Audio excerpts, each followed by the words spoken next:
Happy birthday, JK Rowling and Harry Potter. We're going to show you how we're celebrating your birthday with 3D printing.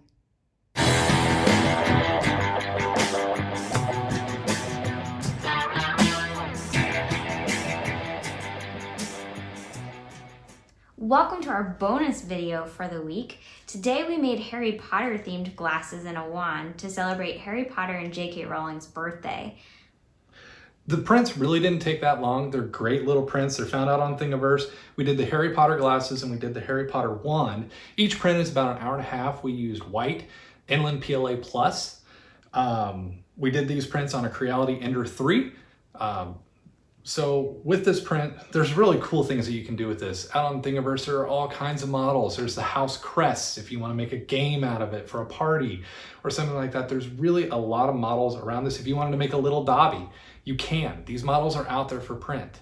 We'll link the prints from Thingiverse in the description below so you can go directly to the ones that we specifically printed for today. But also comment below. What are some other themed things that you can think of that you might be able to print around Harry Potter or any other really cool themes? And if you guys like the content in today's video, please comment, please subscribe. That always does help us out. Leave us a good like on the video if you enjoy the content, and we will see you in the next episode. Next.